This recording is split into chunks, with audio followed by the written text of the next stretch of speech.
Irfan never believed in ghost stories until the day he stepped onto the Begampur Railway Station and saw the fresh chalk marks near the abandoned signal box. The platform was silent, but something unseen was watching. I arrived in Begampur during the monsoon.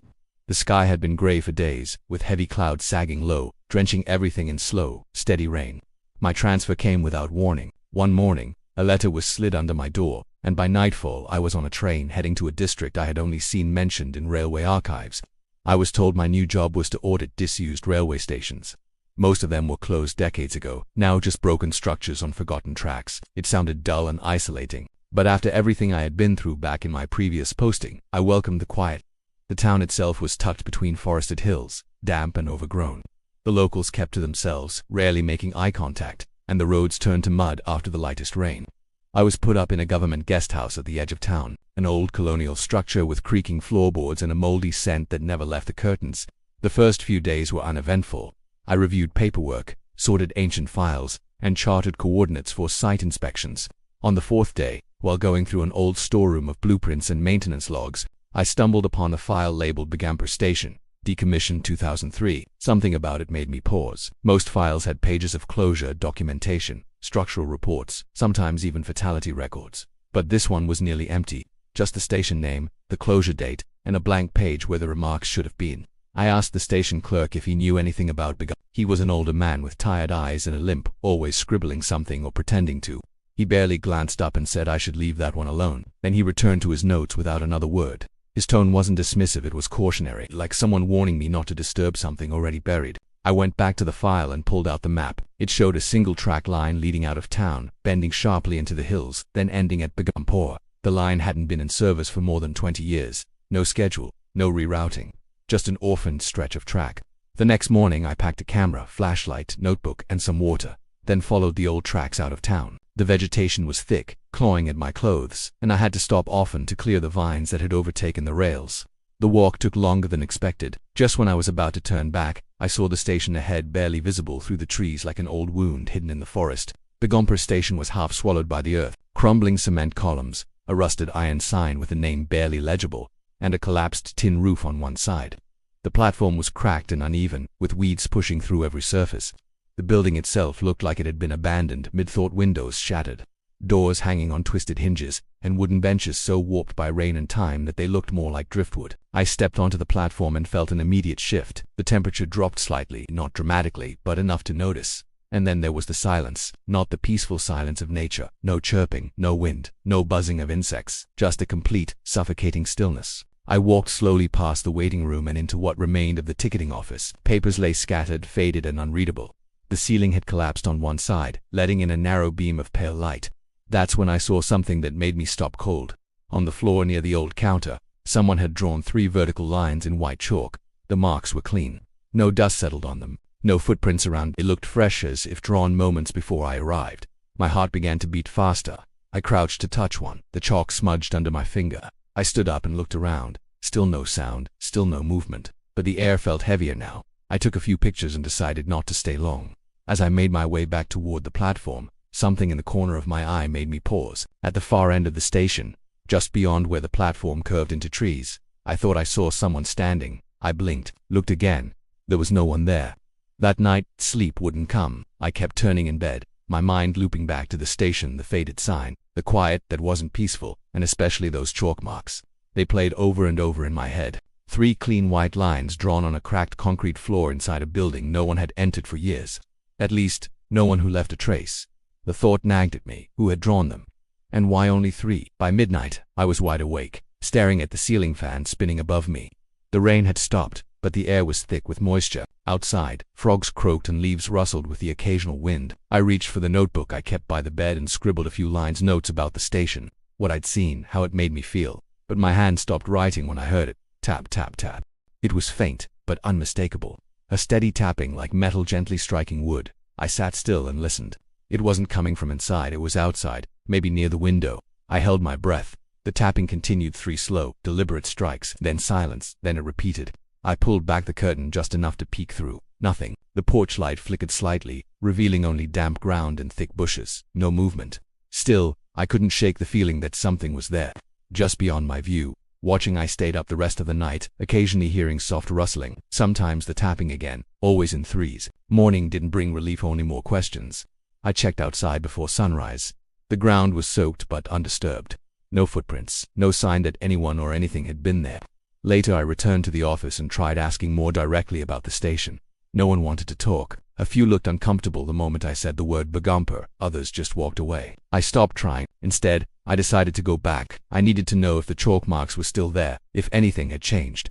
I convinced myself it was part of my job, but deep down, I knew it was something else, something personal, like the station had attached itself to me in some quiet, invisible way. By late afternoon, I was on the same overgrown path, my boots squelching through the wet earth. The trees seemed closer this time, like the forest had thickened overnight. When I reached the station, everything looked the same at first. Then I saw them. The chalk marks had changed. There were now 5 lines, not 4, not 6. Exactly 5 tallies, clean and bright as if freshly drawn. No smudge from rain, no sign of wear. My stomach tightened. I scanned the area again, but just like before, it was empty. Still, that sense of being watched lingered. Every creak of the wooden planks beneath my feet made me flinch. I moved cautiously toward the rear of the station building where the platform curved into the trees. That's when I noticed the bench. A long wooden bench under the overhang, half-rooted, one leg sunken into the ground. I hadn't paid attention to it during my first visit, but now something about it caught my eye. Words were scratched into the wood, rough and uneven, like they were etched with a stone or rusty nail. I crouched closer to read them. Don't wait alone. The wood around the letters was fresh, lighter than the rest of the weathered bench. These weren't old markings. Someone or something had carved them recently. My heart was pounding again. I turned slowly, scanning the platform and the overgrown tracks. Nothing. But that same heaviness pressed down on me like a thick fog. I decided I had seen enough. I took a few photos, packed up, and started heading back. But just before I stepped off the platform, I glanced once more at the station's entrance, and I saw something I hadn't noticed before. An iron door, partly hidden by a collapsed beam and vines, slightly ajar. Its hinges rusted, paint flaking off in long curls. Behind it, a narrow stairwell descended into darkness beneath the platform. I didn't go in, not yet. But I couldn't stop thinking about what might be waiting below. I couldn't stop thinking about the stairwell. All night, it played in my mind like a slow spiral, drawing me downward into something I didn't want to face. I kept seeing that iron door in my head cracked open just enough to invite curiosity, but not enough to reveal anything. What lay beneath that platform? Storage, a maintenance room, or something else that had no name, no label in the blueprints. I told myself I'd only return once more, just to finish the survey and complete my report. But deep down, I knew I was going back for a different reason. Something was pulling me toward that place. Not in a dramatic, supernatural way, more like a slow, tightening knot in the center of my chest that wouldn't ease until I stood inside that dark space. I waited until the afternoon. The light drizzle made the walk worse than before. Slippery trails, hanging branches, mud pulling at my boots, but I didn't turn back. When I reached the station again, the air felt heavier. The silence wasn't just quiet, it felt vacant. Like all life had moved away from this place by instinct. The 5 chalk tallies were still there, untouched. The warning scratched into the bench remained exactly as I'd left it. Don't wait alone. This time, I didn't hesitate. I walked straight to the iron door, shoved aside the rotting beam, and pulled it open. It groaned, long and deep, the sound echoing into the dark stairwell below. A chill rolled out from the entrance like cold breath from a cave. I turned on my flashlight and stepped inside. The staircase descended more steeply than I expected. The walls narrowed as I went down, and the temperature dropped with every step. Moisture dripped from the ceiling. The air smelled like rusted iron and stagnant water. The silence deepened. My own breathing felt loud. I could hear it bouncing off the stone walls. At the bottom I found a small room, maybe 20 feet across, a low ceiling, damp, broken tiles on the floor. Old railway equipment lay around in piles, signal levers, tangled wires, and metal switch boxes. Most of it was coated in a thick film of dust and cobwebs, but not all of it. One of the signal levers stood upright. It looked recently cleaned. No rust, no dust. A faint smear of something dark ran down its handle oil, I thought. Or at least I hoped. I moved closer, raising my flashlight. Behind the lever was a wall with old inspection tags pinned to it. Most were too faded to read, but one stood out, paper still white, ink still legible. It read, 3:42 a.m. signal pulled, train unscheduled. Initials below it, SA, and a date. July 2003, the year the station was shut down. Beneath that, scratched lightly into the wall, almost as if someone had used their fingernail, heard footsteps above. I'm going up, nothing else. I backed away from the wall, uneasy. I suddenly became very aware that I was standing in a room no one had entered for years. Maybe no one was supposed to. My recorder was running in my jacket pocket. I'd turned it on before descending. I left it alone, hoping to catch ambient sounds for later review. But now, the silence felt too perfect, the kind of silence that meant something was waiting to be heard. As I stood there, trying to slow my breathing, my flashlight began to flicker. Just once. Then again, I shook it gently, but it dimmed further. In that dim cone of failing light, I caught movement from the far corner. A slow, deliberate motion like something shifting in the darkness, just beyond the reach of the beam. I couldn't see it clearly. A shape, a shadow, no sound, no footsteps, just the faint scrape of something brushing against concrete. I didn't stay to find out. I turned and climbed the stairs 2 at a time. The air felt thicker on the way up, like I was being pulled back, like the darkness was dragging at my legs. When I burst through the door and back onto the platform, everything looked the same. The trees, the bench, the cracked concrete, but the chalk marks had changed. Now there were 6. Back at the guest house, I locked the door, drew the curtains, and sat in silence. My clothes were damp from the rain and sweat, my boots caked with mud. I didn't even bother changing. I just sat there on the bed staring at the recorder on the table like it was something alive. I hadn't played it back yet.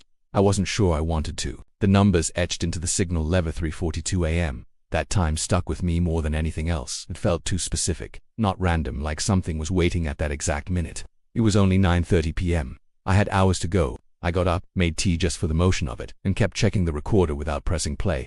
Finally, around midnight, I gave in. I connected it to my laptop and scrubbed through the audio. Most of it was what I expected, just silence, with the occasional shuffle of my footsteps, some faint breathing. But around the 18-minute mark, something changed. There was a subtle static shift, like the microphone had picked up movement. Then, faintly, almost too soft to hear, came a voice. A whisper. It didn't sound close. More like it came from the room itself, from behind the recorder. Just 5 words, barely above the threshold of audibility. Still waiting for the last train. I replayed it over and over, isolating the phrase, filtering out the background noise. The voice was low, hoarse, neither clearly male nor female. It didn't sound like me, and it didn't match anything I'd said during the visit. I stared at the screen, then slowly reached to turn off the audio. A coldness crept over me. Not fear in the usual sense, more like a sense of intrusion. Like someone had found a way into the recording, or into my memory of that place. I lay in bed but didn't sleep. Every creak of the old wooden floor outside my room made me flinch. At one point I heard something slide across the porch. I told myself it was just the wind, but I didn't get up to check. My body had frozen into stillness, my hands clutching the blanket without realizing it.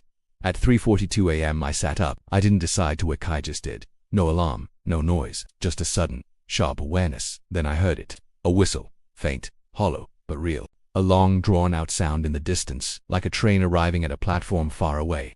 Except, there were no operational tracks near here. The active line was more than 5 kilometers away, and no trains were scheduled this late. Still, the whistle had been there. Then, silence.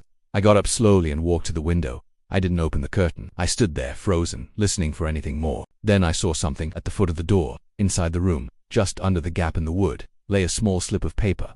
I hadn't heard anyone approach. The door was locked. I picked it up. It was yellowed, like it had aged over decades. Folded neatly, almost delicately. I opened it slowly, and saw a line printed in faded ink. Passenger, 1 platform, Begampur time, 3:42 a.m. There was no date, no mention of destination. I sat back down on the edge of the bed, staring at the paper until morning. When the sun finally rose, the normal sounds returned: birds, motorbikes, dogs barking. The world felt real again, but I couldn't shake the sense that something had changed. Something had seen me, something that had been waiting in that station.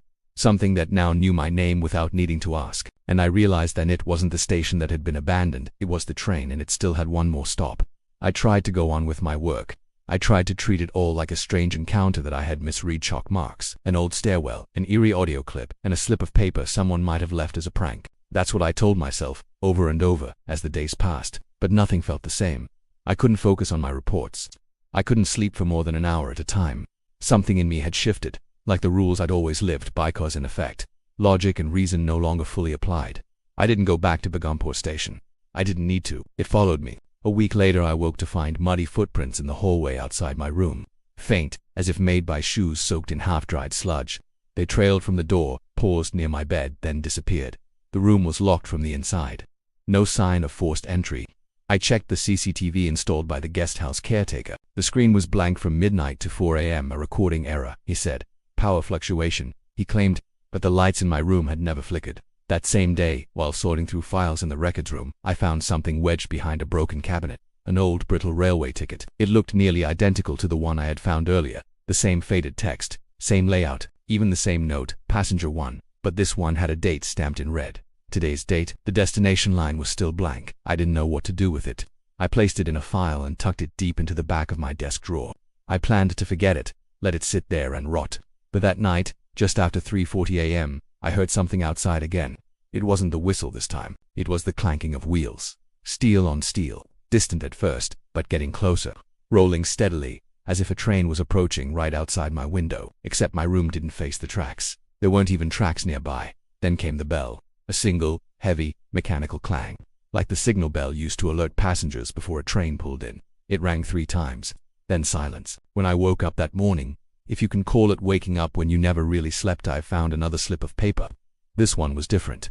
Not printed, handwritten, scrawled in uneven letters that looked rushed, panicked. You saw it, now it sees you. The last stop isn't Begampur, it's where you are. There was no name, no handwriting to match, nothing on the back, just those words. I stopped going to the office. I packed up my things. I told my supervisor I needed medical leave and boarded a train to Lahore the next day. A big city, crowds, noise, somewhere to disappear, but it followed me there too. In the new apartment, far from Begampur, I started finding soot on my windowsill every morning. Dark, oily dust, the kind that used to settle on platforms after steam engines passed. No source for it. I cleaned the windows, it came back every single morning. Then the power outages started, always at the same time between 3:40 and 3:45 a.m., always followed by a faint whistle. Sometimes I'd find the conductor's cap on my desk, even though I had left it behind in the guest house. Once I found it on my pillow when I woke. I threw it out, but it returned the next night, a little more worn, a little more stained. The final thing that happened, the one I can't explain, even to myself, came 2 nights ago. I was recording a voice memo, trying to make sense of everything, speaking slowly, recounting events. When I played it back, my voice was interrupted halfway through by another voice layered beneath mine. A whisper. Boarding call. Last passenger. That was it. I stopped the recording, deleted it, and threw the recorder in the trash. But deep down I know it doesn't matter. Because this morning I opened my apartment door and found a railway lantern burning faintly on the floor. Next to it was a 3rd ticket. No departure, no destination. Just one word stamped in red. Tonight. And now, as I sit here writing this, the walls feel like they're vibrating. Faintly at first, but it's getting stronger. The whistle is back. Closer this time, and I know what's coming. The train never stopped at Begampur. It was waiting for me.